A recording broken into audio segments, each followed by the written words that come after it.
Hello everyone, welcome to my mini blog. So আমরা সেদিন বেরিয়ে পড়েছিলাম একটা জায়গায় যাবো বলে। সো জায়গাটা কোথায় সেটা তোমাদের সাথে শেয়ার করব। তো আমরা যাচ্ছিলাম রথের মেলায়। সো দেখো আমরা এসেও গেছি রথের মেলায়, মানে মেন গেটের সামনে। সো এবার আমরা যাচ্ছি আর কি একদম ভেতরে, যেখানে রথ আছে, ঠাকুরগুলো আছে। আর এই হচ্ছে রথটা, আমাদের এখানে সিঙ্গুরের যে ইস্কনের রথটা, সেটা হচ্ছে এই রথটা। আর তারপরে আমরা গিয়েছিলাম, মানে আমি তো কখনো একা যাই না, সবসময় আমার এই লেজুর দুটো থাকে, আমার ভাই আর আমার কাকিমণি। আমরা এই তিনজনে মিলেই সমস্ত জায়গায় একসাথে মানে আর কি যাই। আর তারপরে আমরা একটু ভিতরে গিয়েছিলাম যেখানে আর কি ঠাকুরগুলো ছিল।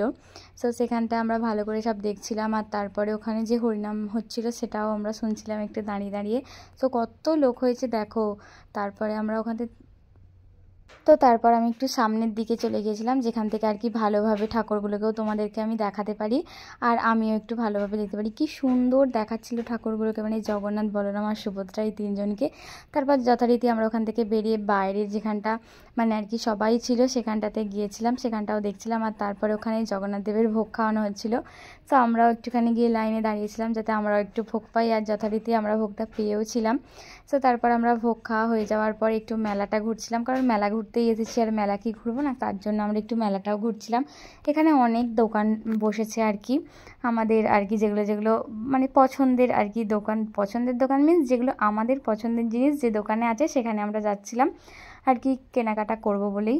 সো আমি আর আমার ভাই যথারীতি আমরা আমাদের পছন্দসই দোকান ঘুরছি। আর এখানে দেখছি এই পুতুলগুলো এত সুন্দর লাগছিল, এগুলোকে সামনে থেকে মানে মনে হচ্ছিল আমি নিয়ে চলে আসি। সো তারপরে আমি একটা পাখার দোকানে গিয়েছিলাম, কারণ আমার এই পাখাটা খুব ইম্পর্টেন্স ছিল। তো যার জন্যই আমি আর কি এই পাখার দোকানে গিয়েছিলাম এটা নেব বলে। তো যাই হোক, আবার আরও অনেক দোকান আছে, তো সেগুলোও আমরা ঘুরছিলাম। আর আমার ভাই যেখানে যাবে, যে কোনো মেলা হোক আর যাই হোক, ওর সবসময় বই, খাতা, পেন এই সমস্ত কিছুর মধ্যে সীমাবদ্ধ কেন থাকে আমি জানি না।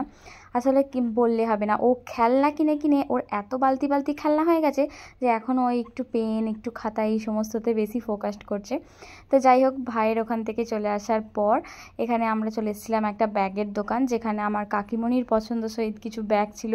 সো ওগুলোই ও কিনছিল, আর সবসময় তো আমি ওকে পছন্দ করে দিই ও কি ব্যাগ নেবে না নেবে, কোনটা কি ভালো হবে, এমনকি দরদামটাও আমিই করে দিই। সো যাই হোক, ওর ব্যাগ পছন্দ করছিল, আমিও ওকে বলছিলাম কোনটা ভালো হবে না হবে। সো যথারীতি ওর পছন্দসই ব্যাগও পেয়ে গেছে, কিনে নিয়েছে।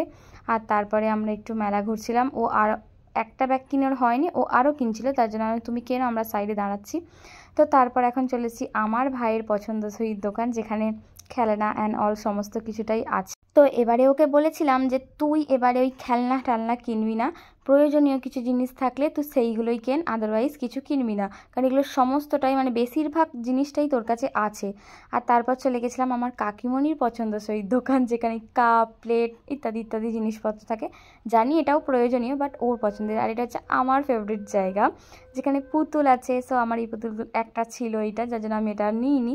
সো আমরা অন্য দোকানগুলো গেছিলাম, যেখান থেকে আমাদের কিছু দরকার জিনিস ছিল, সেগুলো আমরা নিচ্ছিলাম একটু একটু করে। সো বেশ ভালোই লাগছিলো। আমার তো মেলা ঠেলা ঘুরতে বা দেখতে খুবই ভালো লাগে। সো তোমাদের মেলা দেখতে কেমন লাগে? শুধু রথের মেলা বলে নয়, আরও তো অনেক মেলা হয়। তো সেই সমস্ত মেলা দেখতে তোমাদের কেমন লাগে অবশ্য করেই কিন্তু আমাকে জানিও। সো আমার এই ভিডিওটা তোমাদের যদি খুব খুব ভালো লেগে থাকে তাহলে প্লিজ একটু দয়া করে শেয়ার করতে পারো। আর তারপরে এখানে আমি তোমাদের পরপর অনেক দোকান দেখাচ্ছি। আর তারপর ভাবলাম যে অনেকক্ষণ ঘুরছি, সো এবার বাড়ি যাওয়ার পালা, তো চলে যাই। তো যখন যাব তখনই দেখতে পেলাম এরকম একটুখানি দোলনার একটা বসেছে। সো ওখানে একটু গিয়ে দোলনা টোলনাগুলোকে দেখলাম, কারণ আমার ভাইকে এখানে চাপানো মানে আর কি ইচ্ছা ছিল, বাট আমরা চাপাইনি, কারণ ওর এগুলো খুবই ছোটোদের জন্য, আর ও একটু বড় হয়ে গেছে। সো এগুলো ওর একদমই হবে না, তার জন্যই আমি ওদেরকে বললাম যে ফালতু ফালতু এখানে পয়সা নষ্ট করে লাভ নেই। সো বাইরে চলো, তারপরে বাড়ি চলে যাব। তারপর আমি তোমাদের মেলার এই পুরো রাউন্ডটা একবার দেখিয়ে দিচ্ছি একটা শর্টসের মাধ্যমে। সো তারপর আমরা বাড়ি চলে যাচ্ছিলাম। সো আমার ভিডিও কেমন লাগলো জানিও। আজকের মতো টাটা, দেখা হবে অন্য কোনো একটা ব্লগ ভিডিওর সাথে।